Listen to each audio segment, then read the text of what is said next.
По традиции якутского народа мы завязываем солома, разноцветные ленточки для того, чтобы своими разноцветными цветами приглашать сюда своих гостей. И когда они будут приходить к нам, они тоже завязывают свои ленточки на солому и загадывают свои желания. Каждый якутянин, а в последние годы и гости, прибывающие летом в Якутию, стараются посетить этот красивый, ни на что не похожий национальный праздник Ыгых, получить благословение от природы, верхних небожителей, встретить солнце и повидаться с родственниками и знакомыми. А с тех пор, как в 2005 году якутский эпос «Аланхо» признали мировым шедевром нематериального духовного наследия всего человечества, в республике каждый год стали проводить в разных улусах Ыгых Аланхо. В этом году он состоялся в Верхневилюйске, в красивейшей местности на берегу реки Вилюй, в местности Тюгяхтей. Нынешний Ысых Аланхо 15-й по счету. Первый прошел в 2006 году, и каждый Ысых Аланхо примечателен по-своему. В программе нынешнего Ысыха, посвященного столетию Якутской АССР, более 100 мероприятий. И это говорит о масштабе праздника. Только в открытии приняло участие более 2000 человек, а в числе почетных гостей представители разных стран. Именно Ыгых оказался самым подходящим событием для возрождения древнего эпоса якутского народа Аланхо. А открытие праздника стало поистине массовым и зрелищным. Почти все жители Верхневилюйского улуса так или иначе были задействованы в церемонии открытия в театрализованном действии. Как участвовал в Народном театре, пригласили исполнить роль Орхон Молодой. Это вроде шамана.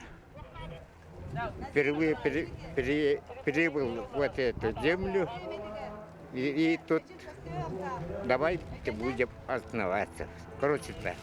Помимо театрализованного представления в празднике участвуют мастера прикладного искусства, запевалы асохая, хомусисты, исполнители других национальных музыкальных инструментов.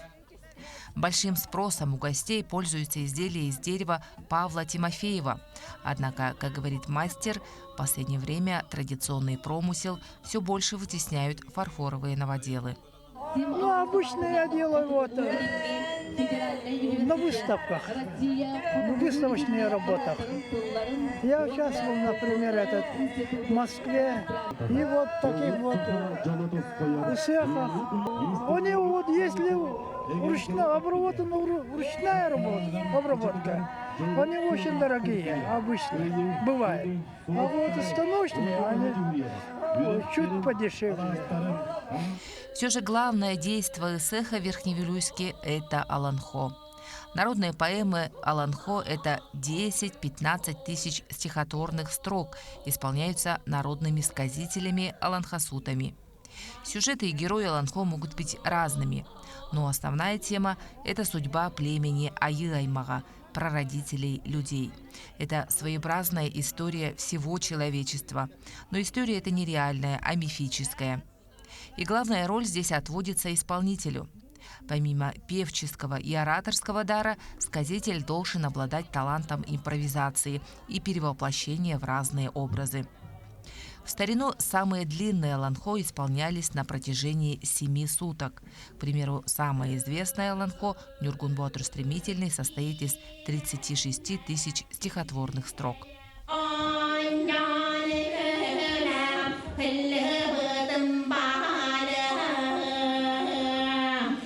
У современных аланхасутов песнопение, конечно, значительно короче, чем у их предков. Но тот факт, что аланхо исполняют и молодые люди, и даже дети, говорит о том, что традиции возрождаются. И примечательно, что Ыгых Аланхо в последние годы становится местом, где можно увидеть и услышать не только якутский эпос, но и эпосы других народов мира. Так в Верхневилюйске во второй раз прошел фестиваль «Шедевры ЮНЕСКО на земле Аланхо».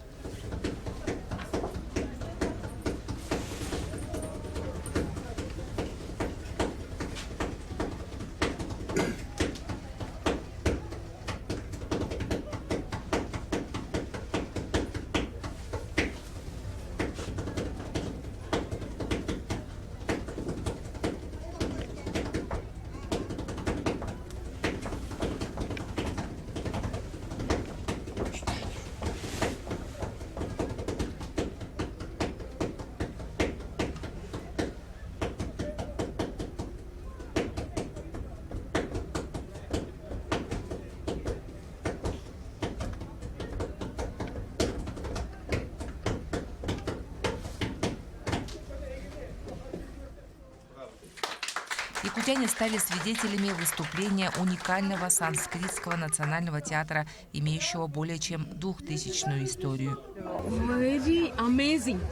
Today performance, today's ceremony is very amazing. Это действительно... Different experience. We got very different experience. Это действительно поразительно, потому что это задает принципиально иной взгляд на то, как это может быть. Действительно, ни для кого не секрет, что наше время – это время, когда считается все, когда огромные траты не под силу, поэтому все становится короче, меньше, там, где могло бы быть 100 исполнителей, 2 или 3. И вот то, что здесь это в такой полной форме, это, конечно, поражает. Представители Армении, Тывы, Калмыкии, Монголии, Алтая, Бурятии тоже продемонстрировали якутянам отрывки из своих древних эпосов.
Не нужно только сохранять, нужно развивать, нужно этим детей расти, потому что,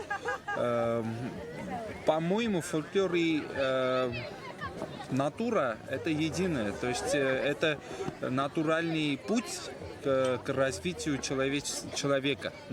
Если, да, естественный, натуральный, как дерево, так и фольклор, как река, как море, так и фольклор. Вот поэтому чем ближе к фольклору, тем ближе к натуре. Тем ближе. И вот для людей это важно, потому что в 21 веке, когда повсюду технологии, быть ближе к натуре, к фольклору, к природе, да, это важно для самосохранения. Гости фестиваля и ЭГХ Аланхо благодарны организаторам за такой формат праздника и искренне восхищаются той поддержкой со стороны властей Якутии, которая оказывается сказителям Аланхо, народным мастерам, носителям традиционной культуры.